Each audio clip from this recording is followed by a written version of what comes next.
Right, welcome back, and back to you, Dr. Sherif. And we were speaking about the Egyptian return to the Horn of Africa and its causes. In parallel, Egypt has carried the brunt also of the Arab and Middle East crises and conflicts and problems.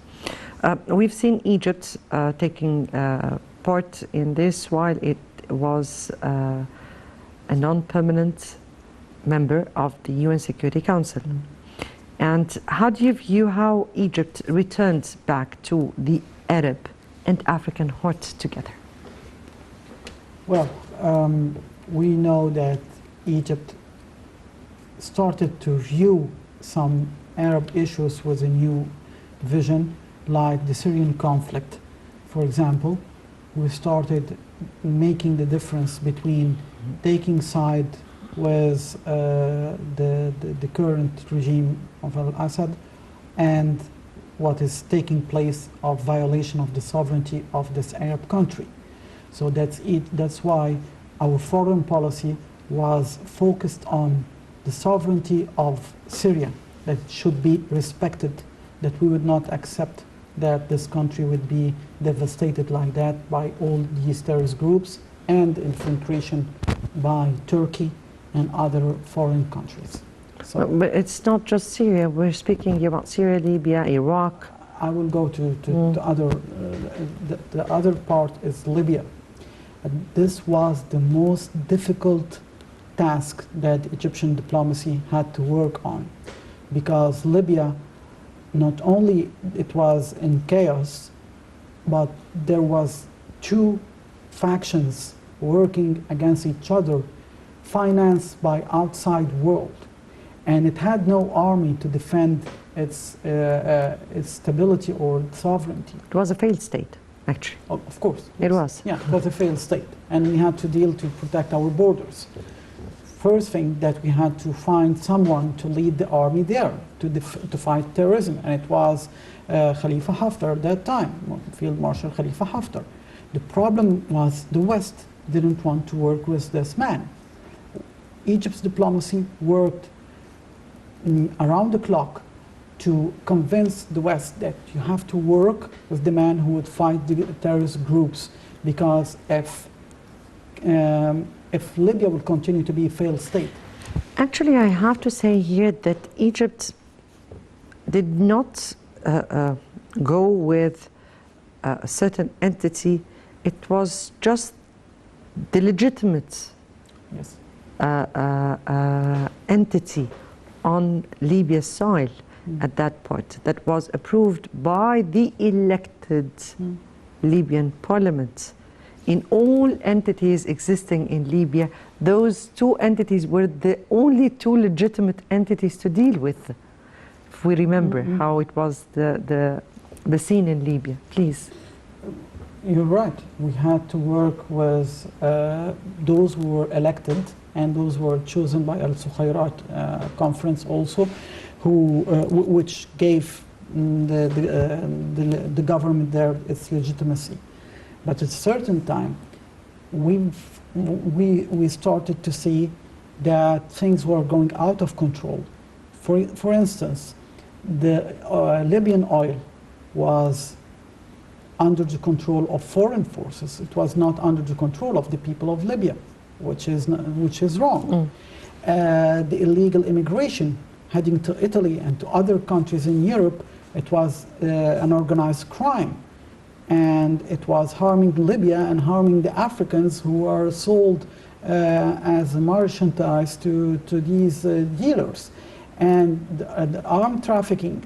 So we started working in diplomacy by saying that the West and the world has to recognize that there will be a fighting force for this elected government that will fight with the arms against these terrorist groups. We had another problem, and it's not solved yet. It's the embargo that was, the arms embargo that was imposed on the regime of Gaddafi at that time. Okay, Libya. Yeah. Still with Libya, yes. And at that time, we said, well, Gaddafi is gone. You have to open the embargo. You have to lift the embargo so that the Libyan army, national army, could find the ways to fight these terrorist groups. It was very hard. And then Egypt presented Field Marshal Khalifa Haftar to the West, and he went meeting everyone. So there was this. Actually, Egypt really was acceptable or was an acceptable mediator. Yes. To all the Libyan tribes then, and there were many meetings of the Libyan tribes here on exactly, and that prepared the ground for a transitional government that is taking place. But also, we dealt here also with the foreign interference, because that was a great threat to that. Please. We have seen, concerning the tribes, they have total confidence in Egypt. That's why when even they have differences between them, they come to Cairo, because we are the only country which can help them find a solution up till now. And that's why the new prime minister in Libya, the first visit he made was to Cairo, because he knows that this is the only country which ensures security and has the good advice that President Sisi always said.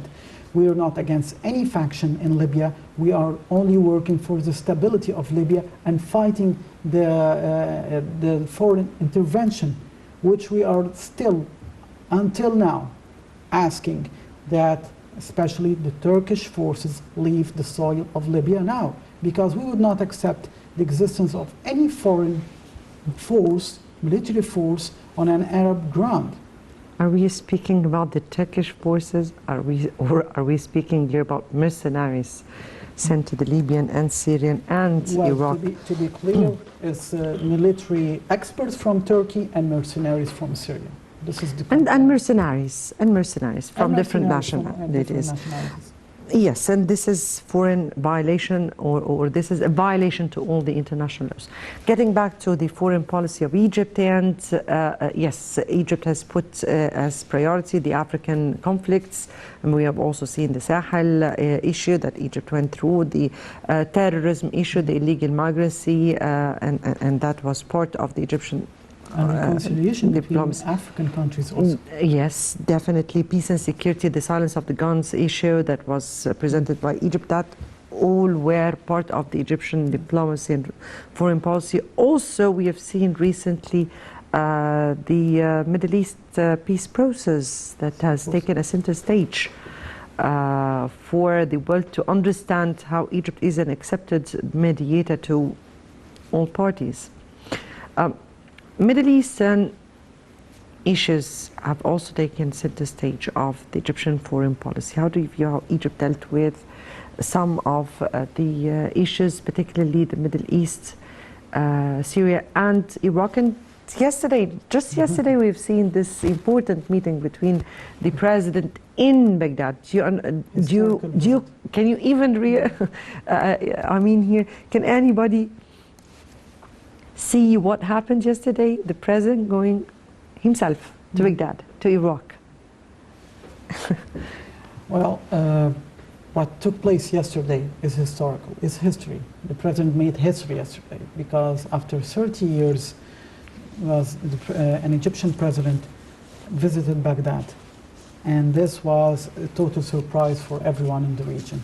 So that's why I'm saying that we are heading to a new phase in the Middle East, a new phase of cooperation, peace and stability, but with force. And let's not forget, Egypt is working on economic relations in the Mediterranean, in the parts of Iraq and Jordan, and in Africa. So we are strengthening our relations not only in diplomacy and military, but also in economic relations. Yes, I have only just 1 minute or 2 minutes maximum for me, and I have to speak here about how Egypt maintains its balanced relations with world powers, and we're speaking here about US, Russia, China, European Union.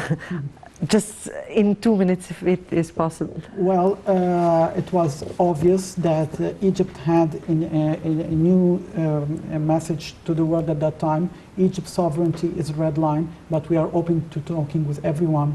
President Sisi has excellent relations with his counterpart in Russia, President Vladimir Putin. At the same time, he had excellent relations with President Trump at that time, and now with President Joe Biden. In Europe, we have the relations with President Macron and the German Chancellor Merkel. President Sisi has this charisma of working with every leader.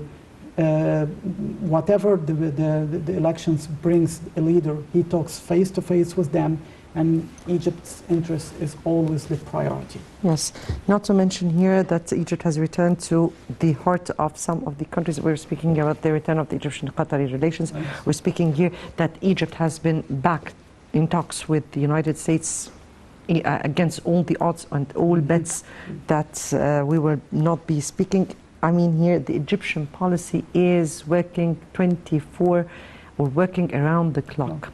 And still we didn't speak about the very critical issues and causes that we are still working on.